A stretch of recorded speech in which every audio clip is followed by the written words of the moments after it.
ओम अरहम। सबके हाथ जुड़े हुए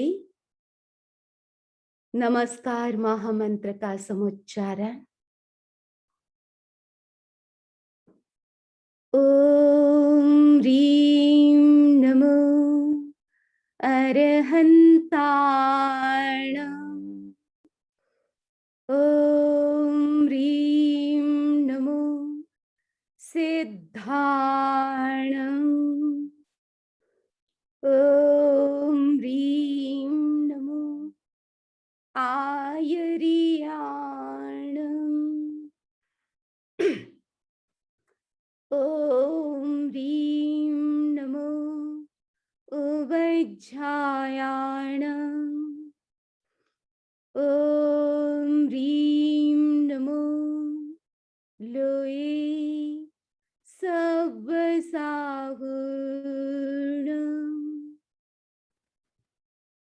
ईसो पंच नमकारो सब पाप प्रणासनो।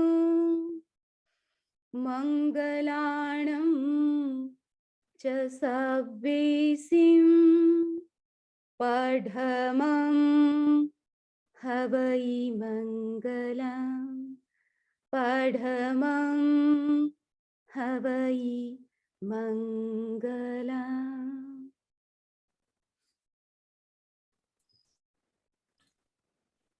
आराध्य को वंदन, सामने वृंद को वंदामि नमंसामि। आप सभी को सादर जय जिनेंद्र। सलाह जो कि अक्सर हम दूसरों को देते रहते हैं और यह हमारा सबसे प्रिय शगल में से एक होता है, लेकिन क्या कभी हम स्वयं को कोई सलाह देते हैं या ऐसा करने की सोचते भी हैं? शायद नहीं, क्योंकि हम यही सोचते हैं कि ऐसा कैसे हो सकता है भला। व्यक्ति स्वयं स्वयं को कैसे सलाह दे सकता है और क्या सलाह देगा? ऐसे ही बहुत सारे प्रश्नों के समाधान हेतु अनुप्रेक्षा के प्रशिक्षण के लिए मेरा करबद्ध विनम्र निवेदन सबनिश्री पुण्य प्रज्ञा जी से। वंदामि नमंसामि। Thank you Kavita ji.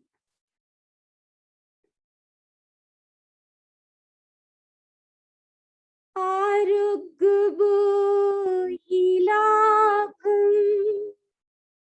समाहि वरमुत्तमं दिन्तु। चन्देषु निर्मलयरा आयच्चेषु अह्यं पयासयरा। सागरवत् गंभीरा सिद्धा सिद्धिं मम दिशन्तु। सिद्धा सिद्धिं मम दिशन्तु। वीतराग परमात्मा को नमन। परमाराध्य गुरुदेव की चरणों में वंदना। उपस्थित अध्यात्म प्रेमी भाइयों और बहनों, आरोग्य आध्यात्मिक चिकित्सा से इस प्रशिक्षण की अंतर्गत आज हम चर्चा कर रहे हैं अनुप्रेक्षा की। बंधुओं, पिछले सेशन में आपने आसन, आहार, प्राण, ध्वनि, रंग, इसका क्या प्रभाव होता है उसके बारे में सुना। आज हम मन का प्रभाव क्या होता है इसके बारे में सुनेंगे। अनुप्रेक्षा का संबंध मन के साथ जुड़ा हुआ है और आरोग्य लाभ के लिए मन का हमारे शरीर पर, हमारे सूक्ष्म शरीर पर, हमारे भावों पर क्या प्रभाव होता है, मन की शक्ति से हम क्या कर सकते हैं, उसके बारे में आज हम चर्चा करने जा रहे हैं। अनुप्रेक्षा यह मन की शक्ति है और मन का ही एक रूप कल्पना करना, कल्पना की शक्ति है। संकल्प जा सृष्टि, जो कुछ आप कल्पना करें, उसका संकल्प करें, उसकी सृष्टि हो जाती है। कैसे हो जाती है? यह है मन की शक्ति। अनुप्रेक्षा चिंतन की शक्ति है, आत्म सम्मोहन की शक्ति है। वह शक्ति कब बनती है? जब हम एक ही बिंदु पर लंबे समय तक एकाग्र होकर चिंतन करते हैं, तब हमारा चिंतन, हमारी कल्पना, हमारी स्मृति महान शक्ति बन जाती है। इस आरोग्य चिकित्सा में जितने भी बिंदुओं पर हमने चर्चा की, किसी न किसी रूप में यह अनुप्रेक्षा सबके साथ जुड़ी हुई है। जैसे फूल में सुगंध समाई हुई है, वैसे ही हर सिद्धि के पीछे अनुप्रेक्षा यानी भावना की शक्ति जुड़ी हुई है। भावना के बिना ध्यान का जन्म नहीं होता। जितने भी योगी, महर्षि, मुनि, महायोगी, महात्मा, जितने भी तीर्थंकर हुए हैं, उन्होंने अपनी सिद्धि भावना के बल पर प्राप्त की। यह अनुप्रेक्षा ध्यान का एक रूप है, जिसको हम विचार ध्यान कहते हैं। मनोविज्ञान की भाषा में जिसको हम ऑटोजेनिक ट्रेनिंग, सजेस्टोलॉजी कहते हैं। आइए उसके बारे में आज हम और आगे जाने। मन के साथ हमारी बिलीफ, हमारी आस्था जुड़ी हुई है, भरोसे जुड़े हुए हैं। तो भरोसे के साथ हम अपनी बात शुरू कर रहे हैं। माना कि अंधेरा घना है, मगर दीपक जलाना कहाँ मना है। आप सब जानते हैं, रात्रि के समय अंधकार घना होता चला जाता है। मध्य रात्रि में उस घने अंधकार के रूप को हम देख सकते हैं। अंधकार की अपनी शक्ति है, अपनी व्यापकता है, लेकिन दूसरी तरफ दीपक की भी अपनी शक्ति है। हम अपने प्रति आस्था जगाएं, स्वयं के प्रति आस्था जगाएं और चिंतन करें। हम दीपक ही नहीं हैं, हम सूरज हैं। हमारे जीवन में जितनी भी समस्या, बाधा, किसी भी प्रकार का रोग, ये सब जीवन के अंधकार है। लेकिन शास्त्रकार कहते हैं, तुम अनंत शक्ति के स्रोत हो, तुम अनंत प्रकाश के पुंज हो, तुम स्वयं सूर्य हो और तुम परम अर्हता से संपन्न हो। जब इतनी अर्हता, इतनी योग्यता, इतनी एबिलिटी हमारे पास में है, तो फिर अंधकार का डर किस बात का। आइए हम आज अपनी धारणा को बदले, अपनी आस्थाओं को बदले और हम आज अपने भीतर में ये आस्था जगाएं कि हम बदल सकते हैं। क्या क्या बदल सकते हैं? हमारी पुरानी आदत, जो 1 वर्ष पुरानी हो सकती है, कुछ दिनों पुरानी हो सकती है और वर्षों पुरानी हो सकती है, आगे जाए तो जन्मों पुरानी हो सकती है। उस पुरानी आदत को बदला जा सकता है, नई आदत का निर्माण किया जा सकता है। This is the theory of replacement. पुरानी आस्थाएं, हमारी कोई भी आस्था भीतर में पल रही है, हमारी अपनी धारणाएं होती हैं, अपना विश्वास होता है, लेकिन सबको ये नहीं पता कि कौन सी मेरी धारणा, कौन सी आस्था कितनी सही है, कितनी गलत है। तो उन आस्थाओं को जो गलत है, मिथ्या है, अधूरी है, उनको बदला जा सकता है और सही आस्थाओं को जन्म दे सकते हैं।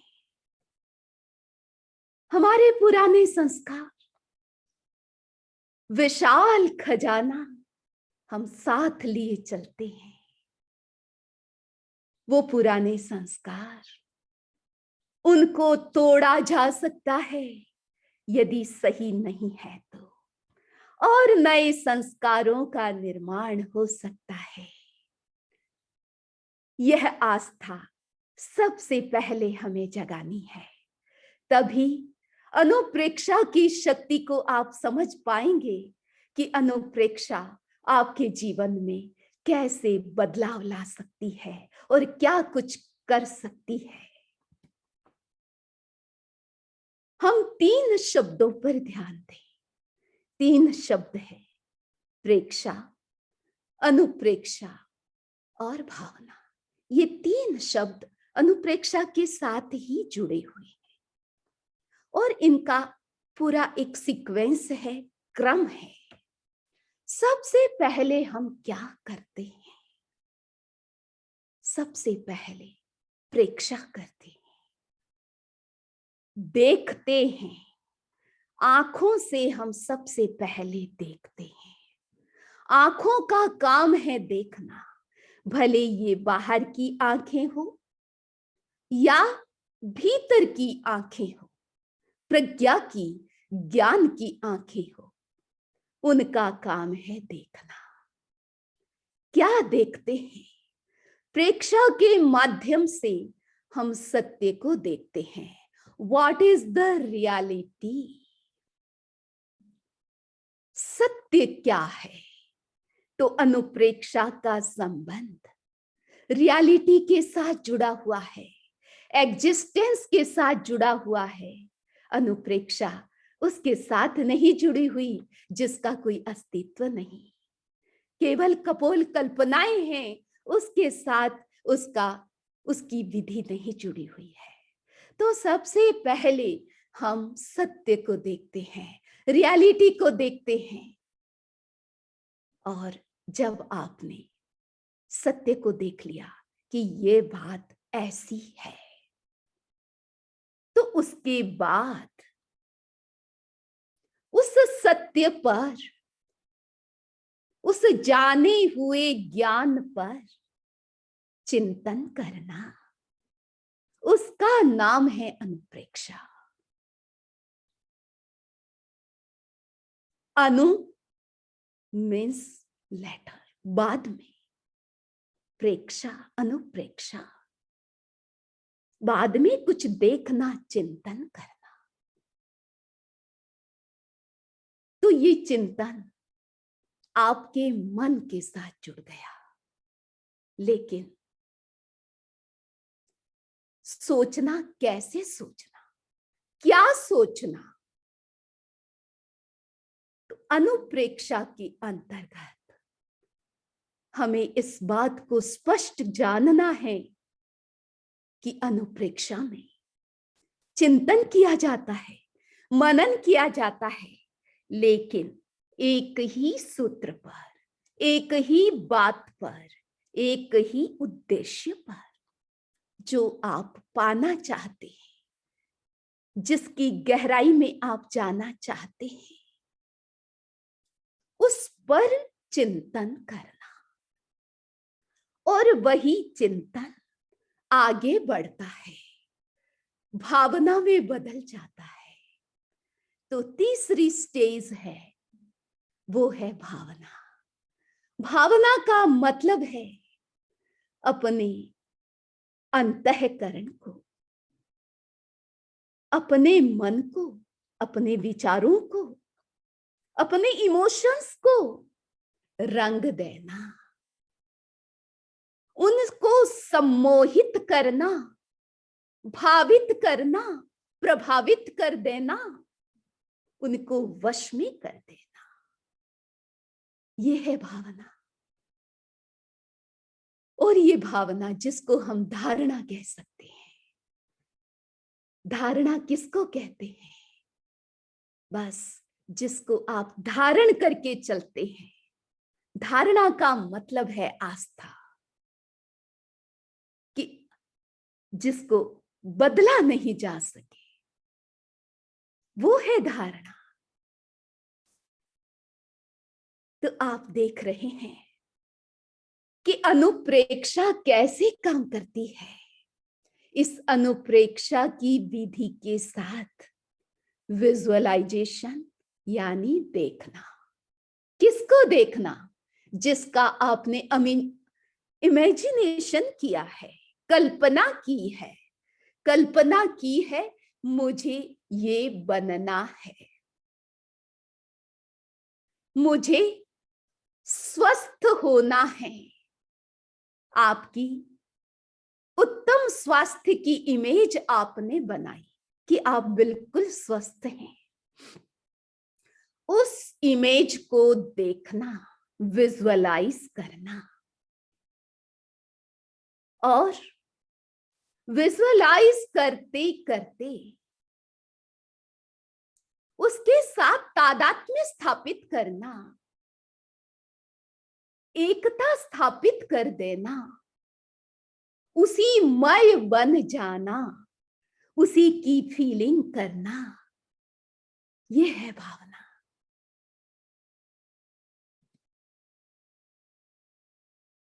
तो आपने जाना कि अनुप्रेक्षा का संबंध मन के साथ जुड़ा हुआ है। तो अब हम जाने कि मन के कितने प्रकार है, मन हमारे साथ कैसे काम कर रहा है, मन क्या है, उसको जानना जरूरी है। और विशेष रूप से इस अनुप्रेक्षा के अंतर्गत मन के दो लेवल, जिसको हम कॉन्शियस माइंड और सबकॉन्शियस माइंड कहते हैं, चेतन मन और अचेतन मन। एक जागृत मन है, एक हमारा सुप्त मन है। वो किस रूप में हमारे साथ काम कर रहा है? ये जागृत मन, अभी हम जिस मन का उपयोग ले रहे हैं, ये जागृत मन है, जिसमें विल पावर है, संकल्प शक्ति है, सोचने की शक्ति है, तर्क करने की शक्ति है, समीक्षा करने की शक्ति है, कल्पना करने की शक्ति है, स्मृति करने की शक्ति है।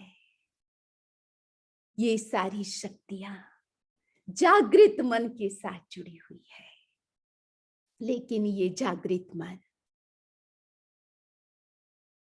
कितना है, कितने रूप में हमारे साथ जुड़ा हुआ है, काम कर रहा है। ये जागृत मन, चेतन मन, कॉन्शियस माइंड, वो केवल 10% ही है। मन का 10% चेतन मन है। दूसरा मन है सब कॉन्शियस, अचेतन मन, जो भीतर में है, उस चेतन मन के बियॉन्ड है। वो 90%। इतना बड़ा व्यापक रूप है सब कॉन्शियस माइंड का, जिसमें हमारी पुरानी आदतें, हमारे जन्मों के संस्कार, हमारी फीलिंग्स उनमें जुड़ी हुई है। जो कुछ हम देखते हैं, सोचते हैं, हर विचार अपनी कुछ प्रिंट, उनके इम्प्रिंट पीछे छूट जाते हैं। उनके सारे चित्र हमारे अनकॉन्शियस, सबकॉन्शियस माइंड में इकट्ठे हुए हैं, एकत्रित है। अब इसका काम क्या है, इसकी पोस्ट किस रूप में, इसका स्टेटस क्या है? तो चेतन मन जिसका हम उपयोग कर रहे हैं, ये हमारा मालिक है। यानी चेतन मन बॉस है। ये कमांड देता है, ऑर्डर करता है, लेकिन उस ऑर्डर को फॉलो कौन करता है?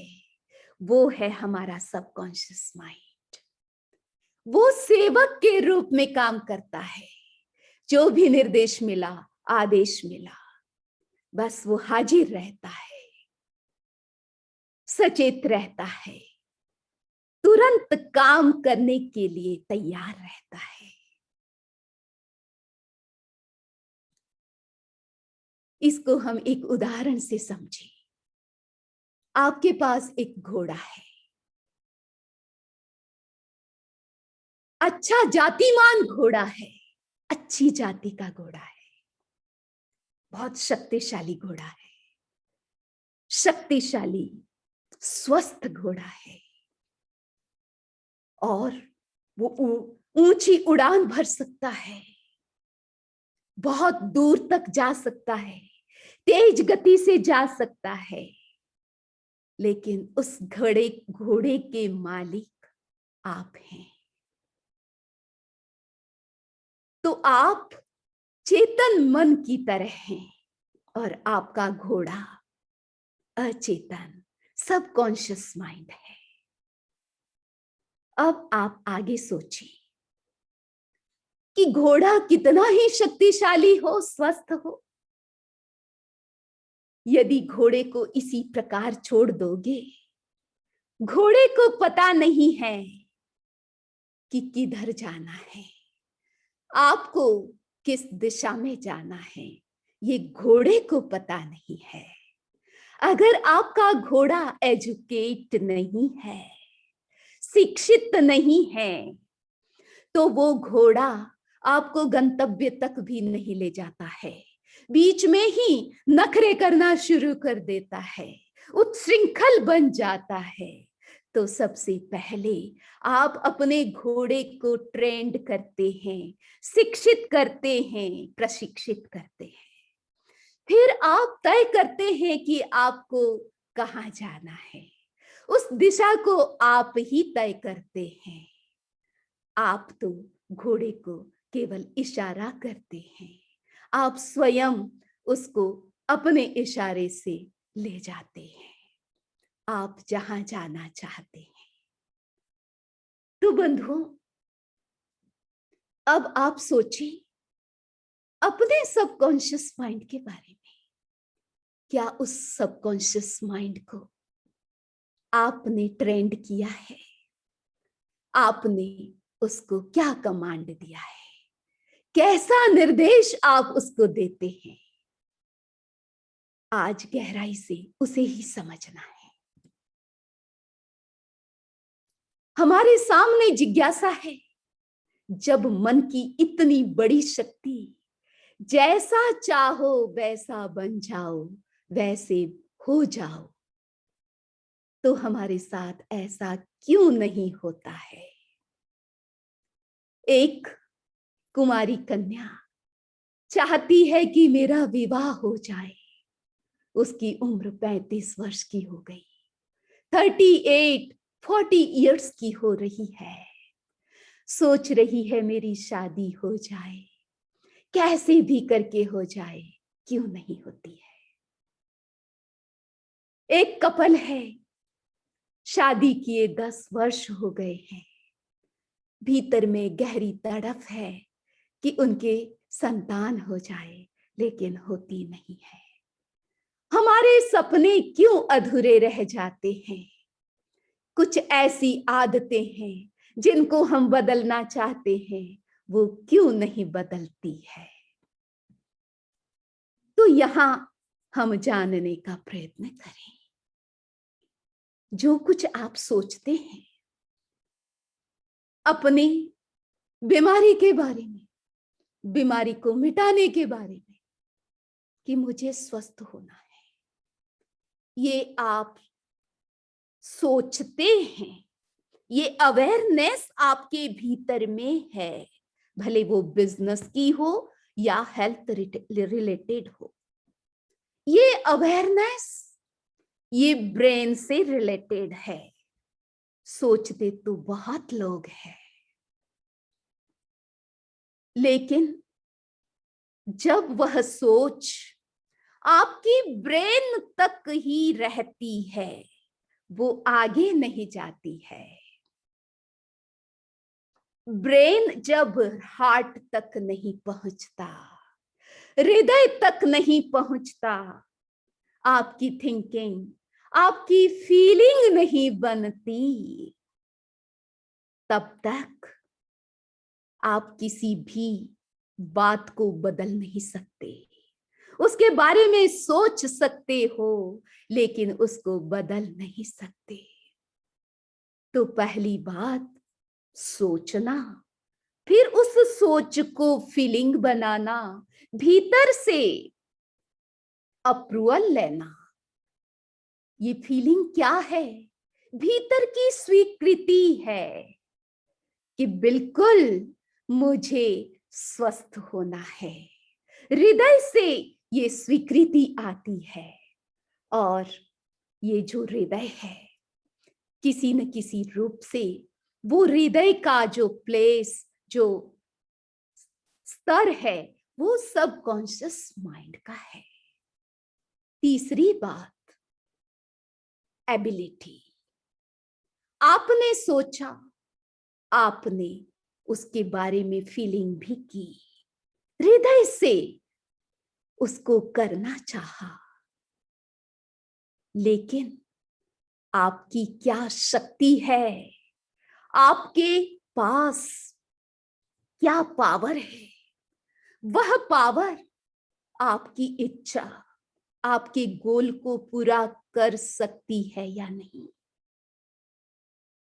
ये एबिलिटी के बारे में जानना, आपके सबकॉन्शियस की शक्ति क्या है, आपके अनकॉन्शियस की शक्ति, सुपर माइंड, उसकी शक्ति क्या है, उससे आगे आपके कॉन्शियस माइंड यानी चेतन तत्व, आत्म तत्व की शक्ति क्या है। उस एबिलिटी को जब तक आप नहीं जानोगे, उस पर जब तक आप भरोसा नहीं करोगे, तब तक भी काम होता नहीं है। तो भरोसा भी हो गया, आपकी आस्था भी जाग गई अपनी शक्ति के प्रति कि मैं अनंत शक्ति संपन्न हूं। लेकिन अंतिम बात, जब तक उस शक्ति का प्रयोग, उसके साथ संकल्प शक्ति नहीं जागती कि मुझे ये होना है, आपका संकल्प नहीं जागता इसके साथ, और उसके साथ नियमितता नहीं जागती, तब तक भी बदलाव घटित नहीं होता।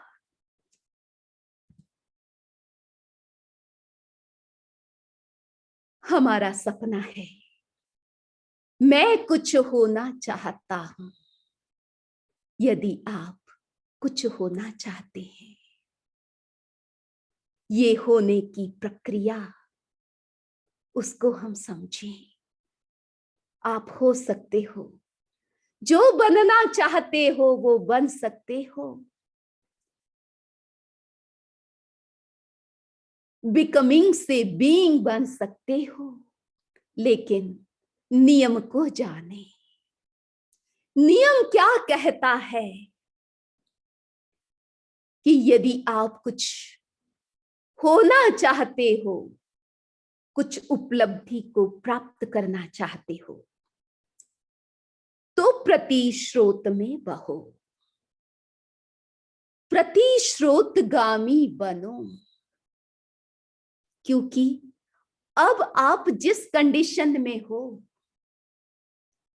यदि आपके हेल्थ रिलेटेड प्रॉब्लम है, बिजनेस से रिलेटेड प्रॉब्लम है, रिलेशन से रिलेटेड प्रॉब्लम है, ये सारी प्रॉब्लम तो सहज है। या आपकी नेचर से रिलेटेड प्रॉब्लम है, ज्यादा गुस्सा आता है, ज्यादा ईगो सताता है, ज्यादा लोभ सताता है, ये सब बातें, ये तो सहज है, स्वाभाविक है, इसके लिए कोई शिक्षा नहीं दी जाती। लेकिन आप जो होना चाहते हैं वो प्रयत्नजन्य है, उसके लिए पुरुषार्थ करना पड़ता है। नौका सागर के बीच में है, आपको यदि किनारे पर पहुंचना है तो लहरें जिस तरफ ले जा रही है नौका को, यदि उसी तरफ आप चलते जाओगे तो कभी पार पहुंचोगे नहीं। आपको प्रयत्न करना पड़ेगा। पार पहुंचना है तो प्रतिश्रोतगामी बनना पड़ेगा। प्रतिपक्ष भावना, ये अनुप्रेक्षा के अंतर्गत हम क्या करते हैं? पुरानी जो बातें हैं जिसको हम नहीं चाहते हैं, और नई बातें जिनको हम रियलाइज करना चाहते हैं, घटित करना चाहते हैं, तो उसके लिए उसके बारे में ही हम सोचें। तो उसके अगेंस्ट में जाना पड़ेगा। यदि क्रोध है तो उपशांति के बारे में सोचना, चिंतन करना, विजुअलाइज करना, इमेजिन करना और भावना का प्रयोग करना और रियलाइजेशन करना। इसी प्रकार सारी बातें जुड़ी हुई है। जो भी हमारी वीकनेस है उसको हटाने के लिए हमको जो लाना है, जो पाना है, उसका प्रयत्न करना है। उसका रिजल्ट हमें कब मिलता है?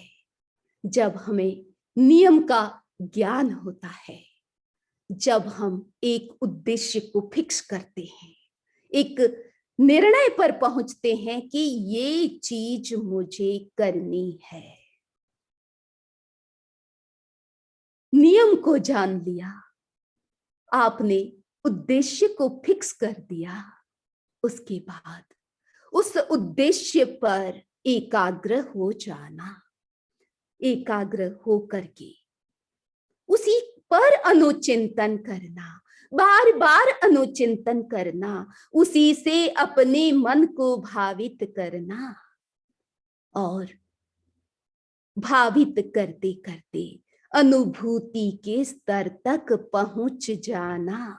यानी अपनी बात चेतन मन से अवचेतन मन तक पहुंचा देना। इस प्रकार यदि हम प्रयोग करते हैं, इस प्रक्रिया से गुजरते हैं, तो हम अपने पास्ट को रिपेयर कर सकते हैं। अपनी जो पास्ट का रिफ्लेक्शन अभी प्रेजेंट में आ रहा है, उस इमेज को चेंज कर सकते हैं, जिस वो आपकी सेल्फ इमेज है, और आप फ्यूचर के लिए प्रिपेयर हो सकते हैं। नियम क्या बताता है? नियम कहता है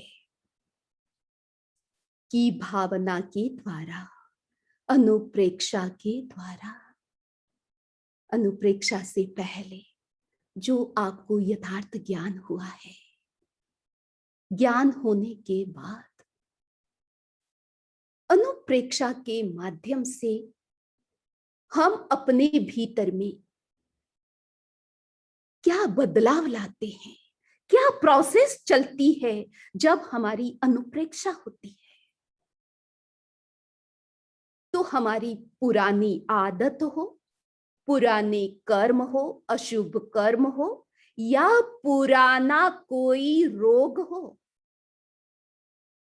वो कितना इंटेंसिव है, गहरा है, कितने दिनों से है, और उसका क्या प्रभाव है, और शरीर के कितने भाग में वो फैला हुआ है, और वो आपको क्या दे रहा है, ये सारी बातें जुड़ी हुई है। कोई समय के साथ जुड़ी हुई है, कोई फैलाव के साथ जुड़ी हुई है, कोई उसका इफेक्ट के साथ जुड़ी हुई है, और कुछ हमारी फीलिंग्स के साथ जुड़ी हुई है। अगर वो सारी नेगेटिव है, तो हम अनुप्रेक्षा के माध्यम से उनके प्रभाव को कम कर सकते हैं, उनकी स्थिति को घटा सकते हैं, उसके इफेक्ट को कम कर सकते हैं, उनके प्रभाव को कम कर सकते हैं। यदि फीलिंग हमारी पेनफुल है, तो उसको भी बदला जा सकता है। आगमों में बताया गया कि जम जम भावम आवेसई तम तम भावम परिणमयी। जिस जिस भाव से, अनुप्रेक्षा के माध्यम से, आप जिस जिस भाव से अपने आप को भावित करते हो, उस भाव, वो भाव वैसे ही परिणमित हो जाते हैं, बदल जाते हैं, जैसी आप भावना कर रहे हैं। तो आप देख सकते हैं अनुप्रेक्षा की शक्ति और प्रक्रिया किस रूप में काम करती है। जब हम प्रेक्षा करते हैं तो यथार्थ को जानते हैं। जगत की रियलिटी क्या है, जीवन की सत्यता क्या है। कई भ्रम हमारे जीवन के साथ चलते हैं। जो चीजें परमानेंट नहीं है, जो लोग हमारी परमानेंट शरण नहीं बन सकते हैं, जिसके सारे रूप हमारे सामने क्लियर नहीं है, कौन कितना कब तक हमारा है, और जो कुछ आपके पास है उसका स्वरूप क्या है, उसका नेचर क्या है, वो भी कब तक है। और यह शरीर जो सबसे निकटतम है, उसके भीतर का स्वरूप क्या है, इन सब की रियलिटी सबसे पहले हम जानते हैं। और जो गलत धारणाएं हमारी चल रही है, 90% गलत धारणाओं में व्यक्ति जीता है। तो अनुप्रेक्षा और भावना के अभ्यास से हम उन सब गलत धारणाओं को तोड़ सकते हैं। उसके लिए भगवान महावीर ने और हमारे उत्तरवर्ती आचार्यों ने भावना के बारे में बताया।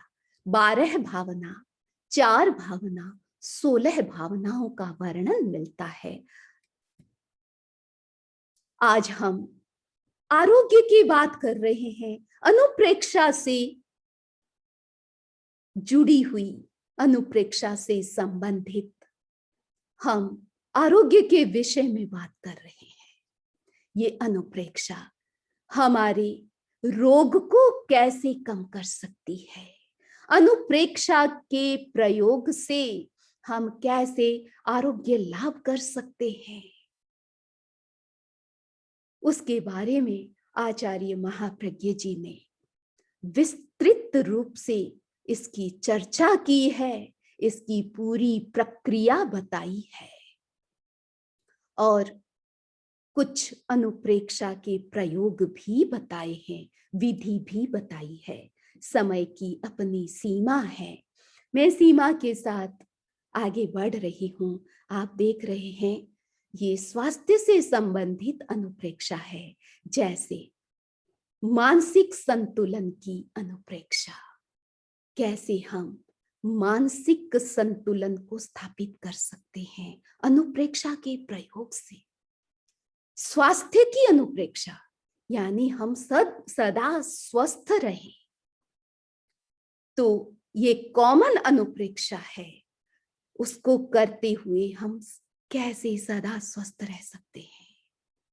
शक्ति की अनुप्रेक्षा, मान लीजिए कोई व्यक्ति बहुत ज्यादा डरपोक है, कमजोर है, बहुत ज्यादा कमजोरी है, शरीर की कमजोरी, नाड़ी तंत्र की कमजोरी, याददाश्त कम है, तो कोई भी प्रकार की कमजोरी हो सकती है।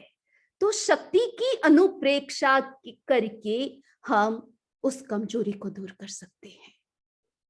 शांति की अनुप्रेक्षा, यदि व्यक्ति डिप्रेशन में है तो शांति की अनुप्रेक्षा करके वो डिप्रेशन से बाहर आ सकता है। यदि व्यक्ति सहन नहीं कर सकता, बहुत ज्यादा प्रभावित हो जाता है, तो सहन करने की शक्ति हम कैसे बढ़ाएं। सहिष्णुता की अनुप्रेक्षा, धैर्य की अनुप्रेक्षा, अभय की अनुप्रेक्षा, बात बात में भय लगता है, भीतर में डाउट चलता रहता है, तो अभय की अनुप्रेक्षा। और हम बहुत ज्यादा किसी न किसी व्यक्ति के साथ, वस्तु के साथ, परिस्थिति के साथ अटैच्ड हैं, आसक्त हैं, तो अनासक्ति की अनुप्रेक्षा। ये सारे अनुप्रेक्षा के प्रयोग, उनकी विधि, उसकी पूरी प्रक्रिया बताई गई है। संक्षिप्त में उस प्रक्रिया में हम क्या करते हैं। सबसे पहले हम अपने उद्देश्य का निर्धारण करें कि आपको क्या करना है, आप क्या करना चाहते हैं, पाना चाहते हैं, होना चाहते हैं। तो किसी एक उद्देश्य का निर्धारण करें।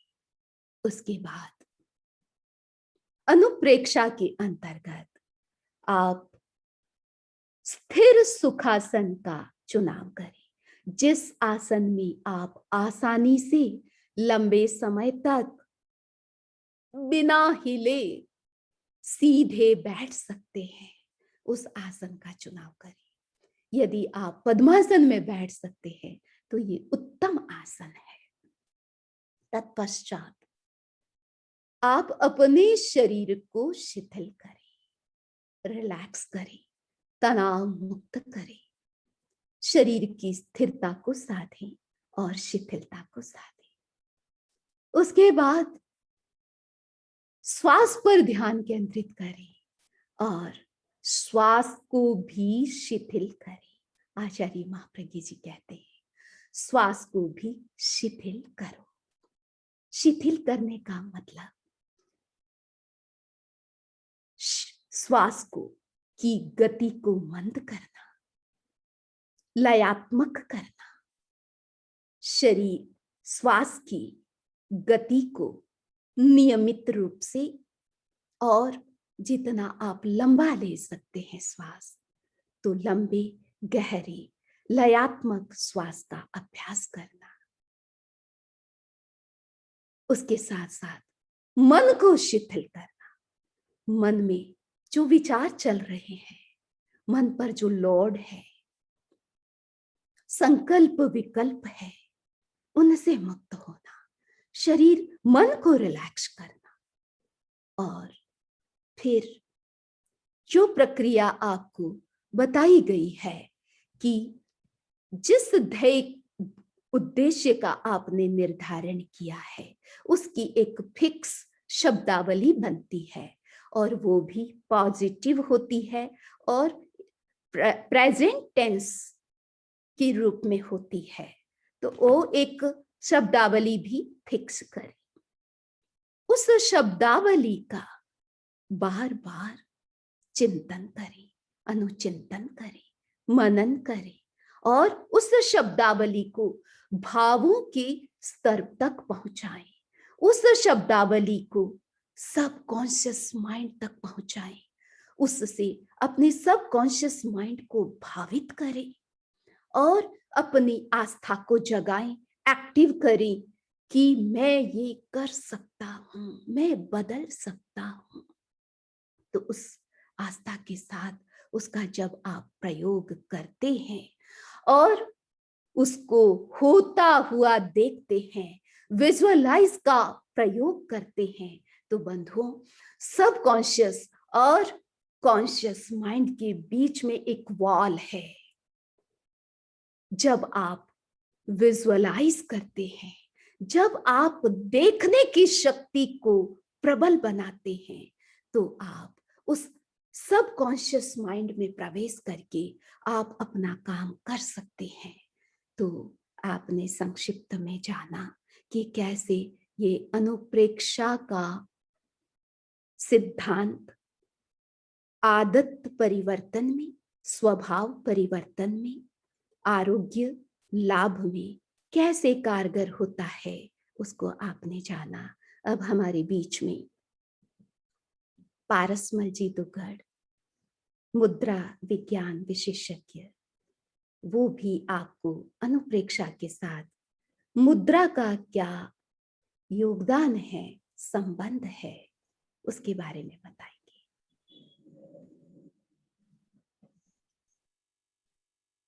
वंदे अरहम, वंदे गुरुवरम, वंदे सच्चम। वंदनीय समन्वयवृंद को वंदामि नमस्कामि। उपस्थित सभी सभा संस्था के पदाधिकारीगण एवं श्रोतागण को आत्मभाव से सादर जय जिनेन्द्र। अभी हम आदरणीय समन्वयवृंद से अनुप्रेक्षा के बारे में सुन रहे थे। आपकी मधुर आवाज, आपके पास द्रौपदी के चीर की तरह खजाना है, ऐसा लग रहा था। सुनते ही जाएं, लेकिन समय की अपनी सीमा है। प्रेक्षा अनुप्रेक्षा दोनों शब्द जुड़े हुए हैं। देखो, चिंतन करो, सुझाव दो, जैसा चाहो वैसा बनो, ये अनुप्रेक्षा का महत्वपूर्ण सिद्धांत है। जैसा कि आपने जाना, अनुप्रेक्षा के द्वारा भावना में परिवर्तन हो सकता है। तब हम जो चाहे वो समस्याओं का भी समाधान अनुप्रेक्षा के द्वारा कर सकते हैं। अनुप्रेक्षा से अमूलचूल हमारे जीवन में परिवर्तन होता है, अंदर के सिक्रेशन बदलते हैं। आइए मुद्राओं के साथ कैसे अनुप्रेक्षा करके हम अनेक बीमारियों से छुटकारा पा सकते हैं। घुटने की तकलीफ बहुत चल रही है, अनेकों व्यक्ति घुटनों की तकलीफ से परेशान है। उसके लिए मैं मुद्रा बता रहा हूं। अंगुलियों में अंगुली फंसाएं इस तरह, और फिर इस तरह पे कर दीजिए। यह है घुटना रोग नाशक पारस मुद्रा। गुरुदेव की असीम अनुकंपा और आशीर्वाद से इन मुद्राओं का अनुसंधान हमारे द्वारा हुआ है। बहुत इफेक्टिव मुद्रा है। यह मुद्रा करके या तो आप गोदी में रख दीजिए, और अगर कुर्सी पर बैठे हुए तो दोनों घुटनों के बीच में आप दबा दीजिए, और फिर आप अनुप्रेक्षा करिए। मेरे घुटने स्वस्थ हो रहे हैं, घुटनों की प्रॉब्लम सब दूर हो रही है। बार बार आप अनुप्रेक्षा करिए, फिर अनुचिंतन करिए, सब कॉन्शियस माइंड तक पहुंच जाए, उतनी देर तक करिए। 3 मिनट से स्टार्ट करिए, 5 मिनट, 10 मिनट, 15 मिनट, 20 मिनट आप कर सकते हैं। अब मैं आगे बढ़ रहा हूं।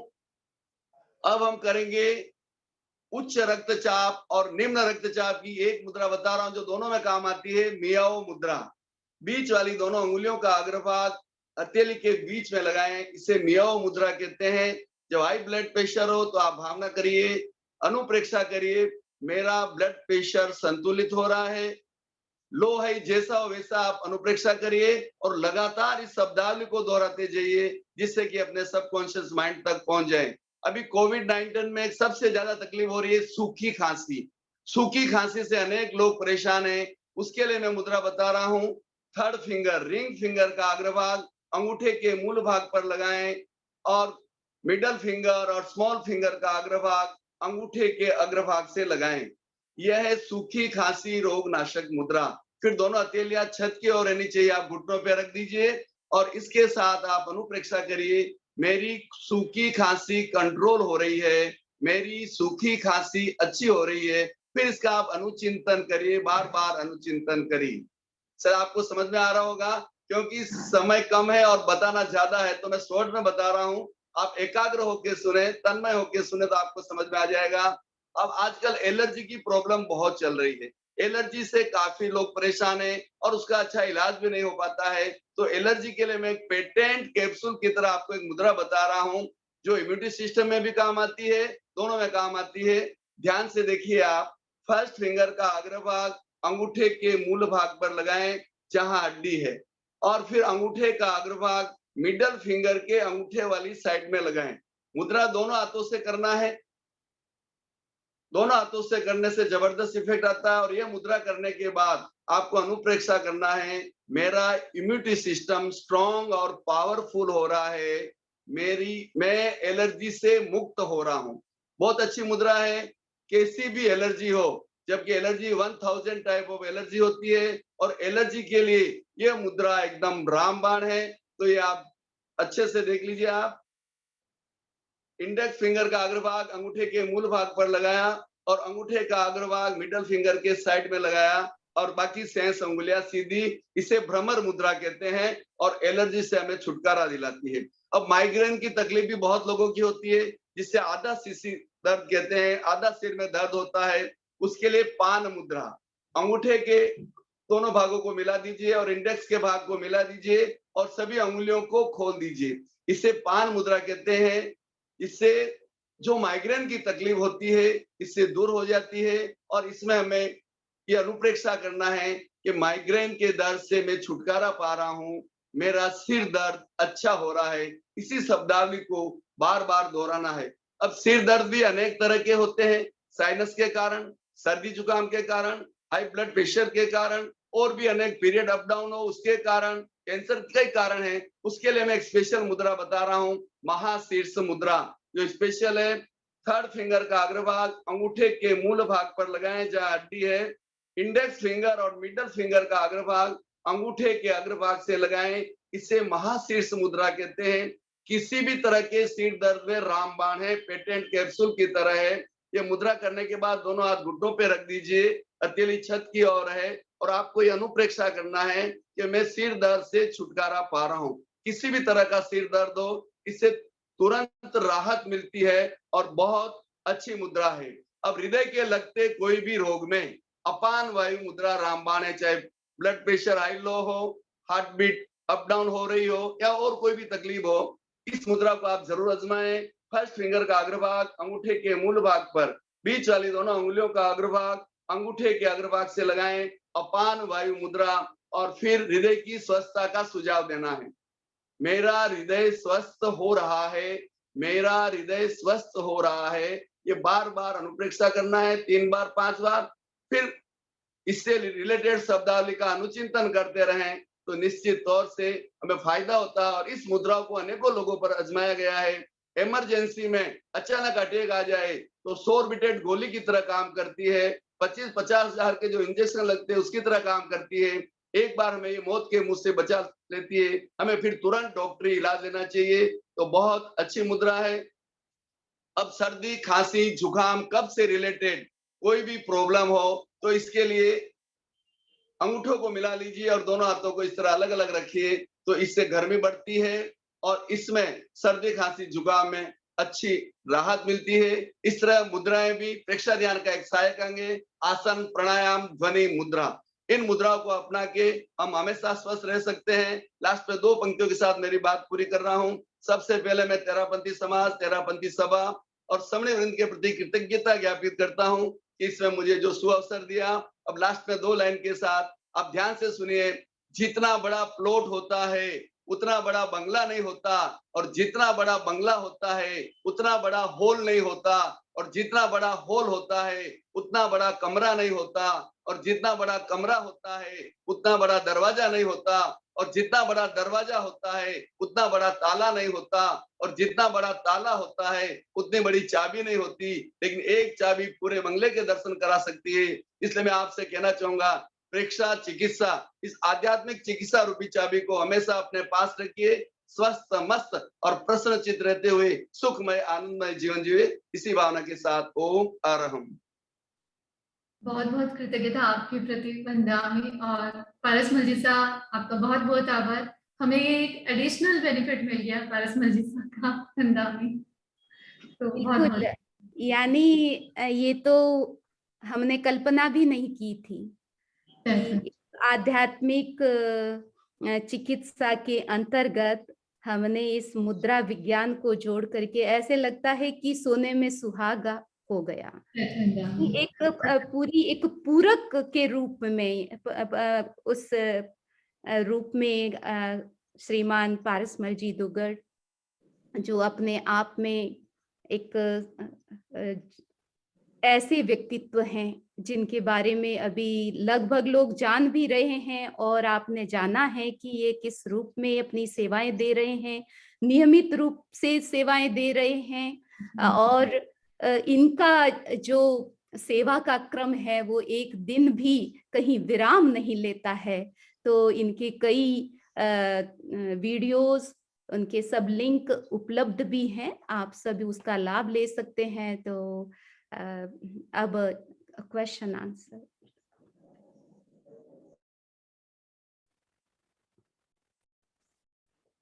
वंदामी, ये सही में जाना ही नहीं था कि इतना कुछ हम स्वयं के लिए इतना कर सकते हैं। यानी एक तरह से हम सारी समस्याओं के चिकित्सक हैं, हम स्वयं के, जैसे कि भावनात्मक, मानसिक, शारीरिक और यहाँ तक कि भौतिक समस्याएं भी हम ये अनुप्रेक्षा से, क्योंकि हम गृहस्थ है तो वो भी जरूरी है, तो ये अनुप्रेक्षा के द्वारा हम काफी हद तक इनसे पा सकते हैं। तो बहुत बहुत कृतज्ञता वंदामी। प्रकाश जी बैद, उनके बाद सुखकरण जी नाटा। वंदामी नमोस्तामी सुनील जी, और पारसमल जी को वंदामी नमोस्तामी। ओम राम। पारसमल जी का भी मैं प्रोग्राम सुबह सुबह देखता हूँ और ध्यान करता हूँ, मैं ध्यान कुछ। और समझिए आपने जो बताया था मेरे को, जैसे श्वास पे ध्यान दे के करने के लिए, तो वो मैं कर रहा हूँ। पर उसके अंदर मेरा क्या कि जैसे फ्यूचर मेरा, जैसे मेरा जो फैमिली के साथ में, मतलब वो मैं छोटा हूँ फैमिली में सबसे, तो इतना प्रेशर देख के रखे हैं कि मैं निकलने में कोशिश करता हूँ, बीच बीच में मेरे माइंड में ऐसा आ जाता है कि मैं वापस पूरा भटक जा रहा हूँ। तो प्रेक्षक ध्यान के साथ में मैं क्या करूँ, मेरे को थोड़ा सा सजेशन दीजिए समीर जी। ध्यान नहीं भटके, ध्यान नहीं भटके मेरा, ध्यान नहीं भटके उसके लिए ना। हाँ जी, हाँ आप जी। हाँ, मैं ये आपको हमारी तरफ से यही सुझाव है आपके लिए कि आप सबसे पहले सीधा हम ध्यान में न प्रवेश करें। ये जो ध्वनि का प्रयोग है, ओम की ध्वनि, महाप्राण ध्वनि या किसी मंत्र की ध्वनि, तो वो मंत्र की ध्वनि के साथ आप पहले ध्यान के पहले आप ये सब ध्वनि का प्रयोग करें और थोड़ा लंबा टाइम उसको ज्यादा दें, और ध्वनि भी इस रूप में करें कि श्वासोच्छ्वास के साथ लंबा, जिससे आपका श्वास लंबा हो जाए। तो ध्वनि के साथ कई लाभ होते हैं, ध्वनि भी होती है, उसके साथ प्राणायाम भी हो जाता है, उसके साथ लंबे श्वास का अभ्यास भी हो जाता है।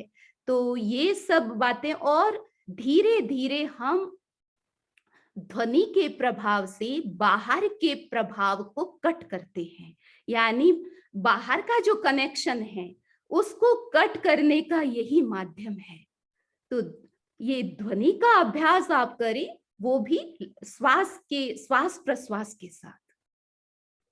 फिर आप धीरे धीरे ध्यान का अभ्यास करेंगे और विशेष रूप से आप श्वास को नहीं भूलेंगे, श्वास पर ध्यान केंद्रित करते हुए आगे बढ़ेंगे तो जरूर सफलता मिलेगी। शुभकरण जी नाटा, उनके बाद नानक जी बैद।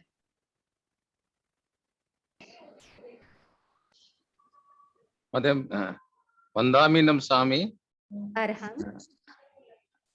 मैं एक्चुअली आपका ध्यान इस पर आकर्षित करना चाहता हूं कि आचार्य श्री महाप्रज्ञ जी के समय एक जयपुर में साइंस कांग्रेस हुई थी, उसमें काफी अपने समणियों ने भी पत्र पढ़े थे और काफी अनुसंधान की बात हुई थी। उसके बाद जो ये अपनी रोग चिकित्सा पर ये बात हुई थी कि मंत्र चिकित्सा के बाद अनुप्रेक्षा और उसके बाद टेलीपैथी या कॉस्मिक एनर्जी पर आगे रिसर्च करेंगे, तो उसमें क्या आगे अपने काम हो रहा है क्या, या आचार्य श्री महाप्रज्ञ जी के साथ ही वो काम बंद हो गया? मतलब मैं ये समणी जी से ये जानना चाहता हूँ। शुभकरण जी, देखिए काम करने वाले हम सभी हैं और कोई भी उस पर काम कर सकता है। प्रयत्न अपनी अपनी दिशा में कई लोग कर रहे हैं। तो प्रेक्षा ध्यान के प्रयोगों पर जो साइंटिफिक रिसर्च है, मेडिकल रिसर्च है, वो जारी है। अब कहाँ तक कितनी सफलता मिली है या हम कितने एक्टिव रूप से काम कर रहे हैं, ये सोचने की बात है, लेकिन कोई काम बंद नहीं हुआ है। अपने अपनी दिशा में काफी लोग उस दिशा में काम कर रहे हैं। और वंदामी, ये इस पर भी निर्भर करता है कि हम खुद कितना उन चीजों को प्रयोग में लाते हैं। ये हमारी अपनी चीजें हैं, लेकिन हम उन पे कितना ट्रस्ट करते हैं और हम कितना प्रयोग में लाते हैं। तो काम तो तभी आगे बढ़ेगा जब हम खुद उन चीजों को अपनाएंगे। तो मेरे ख्याल से हम सभी का ये दायित्व है, सिर्फ रिसर्च करने वालों का नहीं। उस रिसर्च को सफल बनाना तो हमारा दायित्व है कि हम उन चीजों को प्रयोग में लाएं। तो ज्यादा हमारा दायित्व है, मुझे ऐसा लगता है वंदामी, हम उन्हें प्रयोग में लाएं। हाँ, वो रिसर्च के लेवल पर रिसर्च भी हो, लेकिन हम कम से कम हम क्या कर सकते हैं, वही कविता जी जो कह रहे हैं कि हम इसका खुद लाभ ले सकते हैं, उसका मीन्स एक्सपेरिमेंट खुद कर सकते हैं। तो हम खुद, वही हमारा दायित्व इसलिए ज्यादा हो गया। नानक जी बैद, उनके बाद शांतिलाल जी सेठिया। पार्समल से जय जिनेंद्र। पार्समल जी से मैं जानना चाहता हूँ कि शुगर यदि कम हो तो उसको कंट्रोल करने के लिए कोई ऐसा कोई है क्या कि मैं करूँ करके और शुगर को कंट्रोल कर सकता हूँ? बरोबर सुनाई नहीं दिया, जरा एकदम साफ बोलिए। अगर शुगर कम हो, शुगर कम उसको कंट्रोल करना हो, तो हाँ, उसके लिए कोई है क्या ऐसा जिसके हाँ, देखिए शुगर कम हो तो आप एक काम तो ये करिए, भोजन के बाद 2-3 मिनट अपने मुंह को हिलाइए, जैसे हम कोई गोली चूसते ना उस तरह हिलाइए, तो एक ये अच्छा काम होता है इससे। और एक प्राण मुद्रा करिए आप, प्राण मुद्रा। प्राण 3rd और 4th फिंगर का अग्रभाग अंगूठे के अग्रभाग से लगाएं, तो इससे आपको लाभ मिलेगा। आप जरूर देखिए, इससे अच्छा लाभ मिलेगा। और दूसरा, ये जो मैं मुट्ठी दिखाई दे रही है आपको, ये बीच में ऐसे खाना खाने से पहले 15 बार इस तरह करिए, हथेली के बीच में इस तरह प्रेशर दीजिए आप, इस तरह, तो इससे आपको लाभ मिलेगा। ये जरूर आजमाएं आप, ठीक है? बहुत बहुत धन्यवाद। अब शांतिलाल जी सेठिया।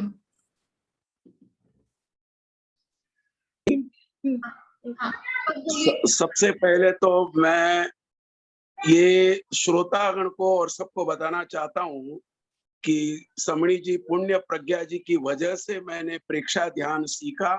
जब साध्वी श्री अणिमा श्री जी सोलापुर पधारे थे और आपको बुलाया था, और उसके पश्चात आचार्य श्री महाप्रज्ञ जी ने मुझे कहा कि तुम्हें प्रेक्षा ध्यान सीखना है। उसके बाद प्रेक्षा प्रशिक्षक बना, प्रेक्षा पुरस्कार से पुरस्कृत हुआ। तो सबसे पहला क्लास जो LKG UKG होता है वो मैंने समणी पुण्य प्रज्ञा जी से सीखा, आप सोलापुर में सिखाए।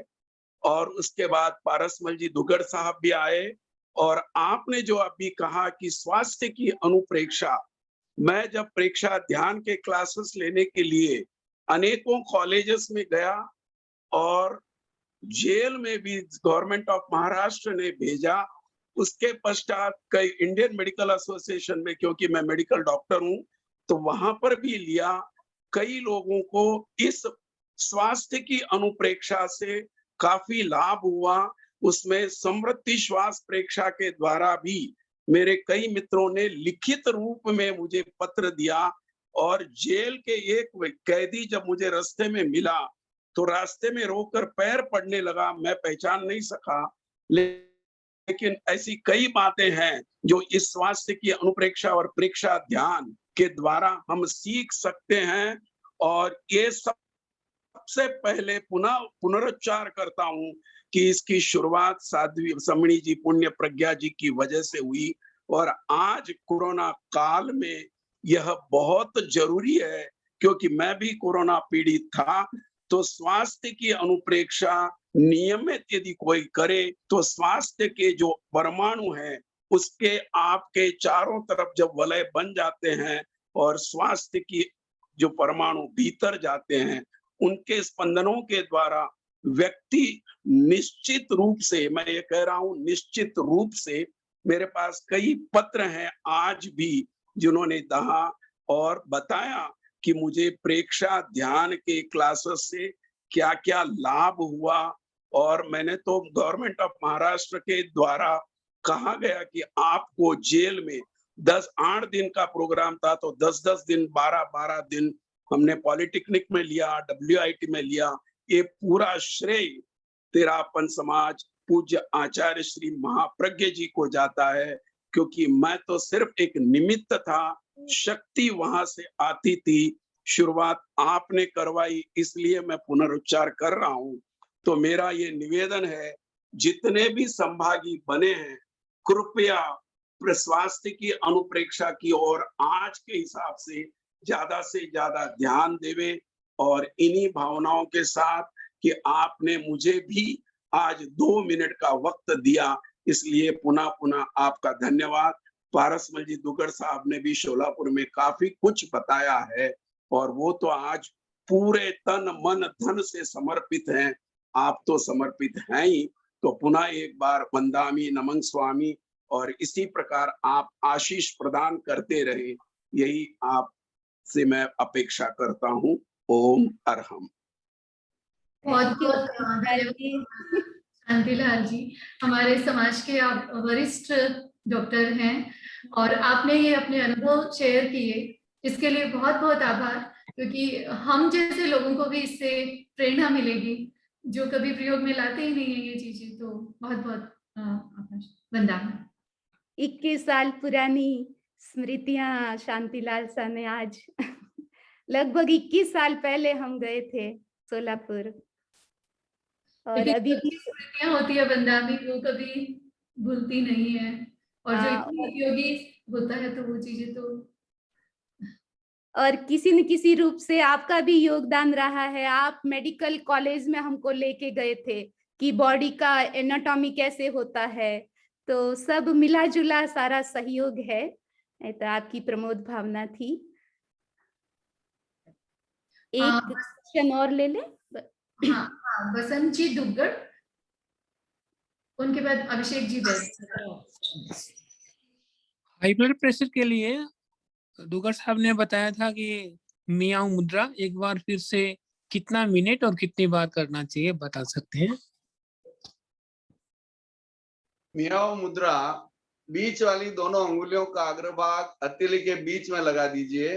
ये 15-15 मिनट दिन में 3 बार कर सकते हैं। ये हाई ब्लड प्रेशर और लो ब्लड प्रेशर दोनों के लिए चलती है।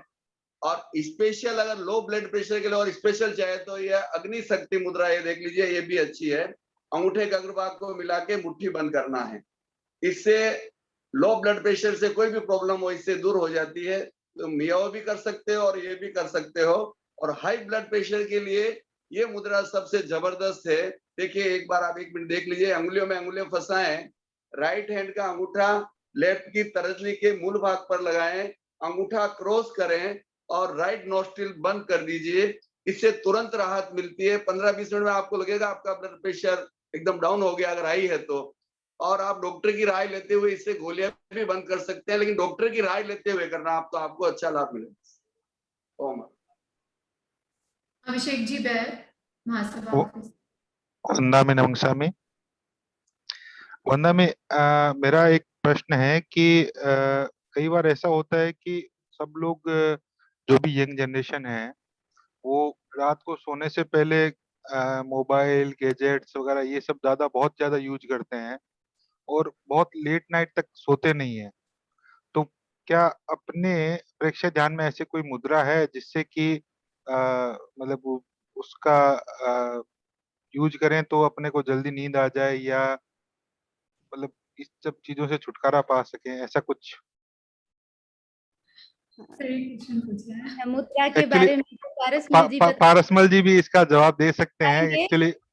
लेकिन हमारी तरफ से ये है कि हम अगर 3 दिन, अगर कोई आदत खराब, सोने की आदत हमारी थोड़ी रॉन्ग हो चुकी है, अब ये तो हम सभी अनुभव कर रहे हैं कि नई जनरेशन हमारी समय पर नहीं सो रही है, लेकिन 3 दिन यदि अपने घर में एक नियम बना लें कि no light, no talking, no phone call, सब नो कनेक्शन, कम्युनिकेशन, ऐसा एक वातावरण घर में बनाएं कि 10 बजे के बाद कुछ भी नहीं चलेगा और आप बेड पर जाएं, सोने जाएं, 1 दिन नींद नहीं आएगी, 2 दिन नहीं आएगी, तीसरे दिन भी सोना है, आप 3 दिन रेगुलर करें तो धीरे धीरे ये सारी आदतें चेंज हो सकती है। हाँ वंदना में एक और मेरा प्रश्न है कि कई बार मैं अपना खुद के बारे में बात कर रहा हूँ कि जैसे कभी कभार बहुत कम टाइम मिलता है मुझे, सच बता रहा हूँ, कभी कभार प्रेक्षक ध्यान वगैरह ये सब करता हूँ, पर क्या होता है ना कि वो दिमाग में ऑफिस का काम ये सब मतलब हमेशा वो वही चलता रहता है। ध्यान वगैरह करने की कोशिश करता हूँ मगर पूरा हो नहीं पाता है। तो इसके लिए मुझे क्या करना चाहिए जिससे कि ये सब चीजें अवॉइड करते हुए मेरा काम हो जाए, मतलब एटलीस्ट प्रेक्षक ध्यान का पूरा एक प्रयोग हो जाए, ऐसा कुछ? ऐसा है कि देखिए कि सबकी अलग अलग सिचुएशन है और काम तो हम छोड़ नहीं सकते, काम के साथ हम समय की भी अपनी सीमा होती है। कई लोग चाहते हैं कि हम समय लगाएं लेकिन लगा नहीं पाते हैं, तो समय निकालें, वो बहुत अच्छी बात है कि आप नियमित रूप से समय निकालें। अगर निकाल नहीं पाते हैं नियमित रूप से तो कम से कम आप अवेयरनेस जगाएं, एटलीस्ट आप अपनी ब्रीदिंग के प्रति अवेयरनेस जगाएं।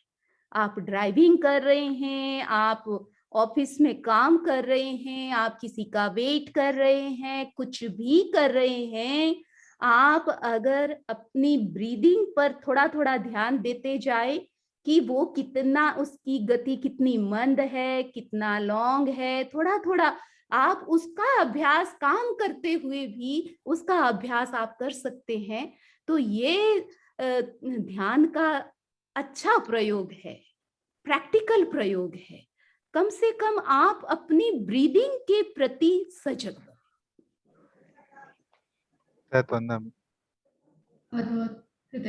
दूं जी, जो समूह ने बताया है वो आप फॉलो करते हुए एक मुद्रा कर सकते हैं, परिवर्तन मुद्रा। ऐसे लोग लगा के आप आनंद केंद्र पर हाथ को रखिए और इस तरह क्रमबद्ध प्रेशर देते जाइए, 100 तक काउंट करिए और फिर 100 तक उल्टी दिशा में इस तरह काउंट करेंगे तो आपको तब तक नींद आ जाएगी।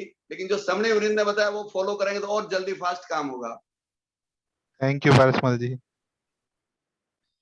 अभिषेक जी महासभा ऑफिस से और वंदा में बहुत ही सक्रिय, मतलब टेक्निकल सपोर्ट तो उन्हीं का पूरा मिलता है। मैं तो खाली बस चेहरा हूँ, वो कभी अपना चेहरा नहीं दिखाते हैं, इन पूरा हर प्रोग्राम में उन्हीं का टेक्निकल सपोर्ट है।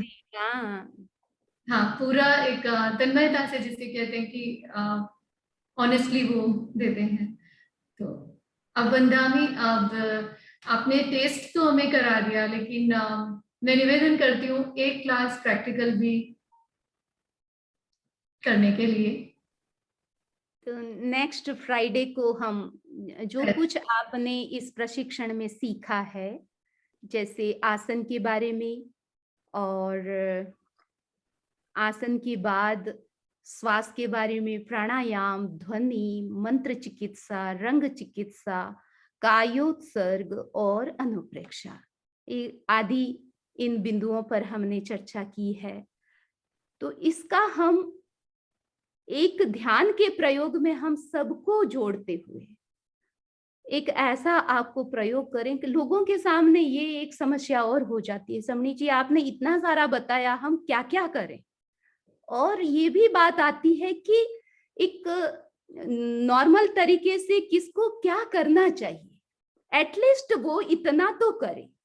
तो एक फिक्स हमारा क्या प्रयोग हो कि नियमित रूप से आम व्यक्ति कर सकता है, जो स्वस्थ हैं वो भी करें और जिनके कुछ प्रॉब्लम है वो भी कर सकते हैं। तो एक कॉमन प्रयोग क्या होना चाहिए, तो उस दृष्टि से हम सोच रहे हैं कि हमारा नेक्स्ट फ्राइडे का जो सेशन होगा वो प्रैक्टिकल होगा, और उसमें हम पूरा आपको आधे घंटा या थोड़ा आगे पीछे हो सकता है उतना हम आपको प्रयोग कराएंगे, जिसमें हम सब इन सब बातों को इंक्लूड करते हुए आपको करवाएंगे, और उसी का अभ्यास आप कंटिन्यू अपनी लाइफ में उसका अभ्यास कर सकते हैं। कृतज्ञता। और इन सब की कोई पुस्तक वंदामी या कुछ, आपके वीडियोस भी बहुत सारे अवेलेबल है यूट्यूब पे प्रयोगों के अलग अलग। तो मैं वो कोरोना की देन कहें या उनका एक दूसरी तरह से उपकार कहें कि जो ये तुम स्वस्थ रह सकते हो, ये आध्यात्मिक चिकित्सा पद्धति जो गुरुदेव दे के गए दुनिया को, शायद वो पुस्तक में ही रह गई, हम जान नहीं पाए। लेकिन ये जब कोरोना की स्थिति आई तो हमने सहज उस पर हमारा ध्यान गया और हमने ये एक प्रोग्राम, एक प्लानिंग की कि इस पर हम काम करेंगे। तो जब काम कर रहे थे, लगभग 14 महीने से ये काम चल रहा है हमारा, तो हमको यही लगा कि ये तो हम खुद ही जान ही नहीं पाए। तो ये आध्यात्मिक चिकित्सा पद्धति, इस पर लगभग सितंबर से ये काम चल रहा है, और प्रति संडे यानी हर संडे इसका हमारा प्रयोग हुआ है। और सबसे पहले तो हमने शारीरिक बीमारियां कैसे हम उनका आध्यात्मिक चिकित्सा उसकी कैसे कर सकते हैं, हर बीमारी को लिया गुरुदेव महाप्रज्ञ जी ने। आप देखिए, इतने महान आचार्य, इतने महान योगी, उन्होंने हर एक पर्टिकुलर बीमारी को लेकर के उस पर आप उस बीमारी को ठीक करने के लिए आप कौन सा प्रयोग कर सकते हैं, कौन सी मुद्रा कर सकते हैं, कौन सा रंग का ध्यान कर सकते हैं, कौन सा मंत्र कर सकते हैं, इस प्रकार सारा पूरी विधि बताई है। तो ये विधि से जुड़े हुए हमारे सारे प्रोग्राम अवेलेबल भी हैं। कविता जी आपको इसके बारे में डिटेल में हमारी जो लास्ट क्लास होगी उसमें बता भी सकते हैं।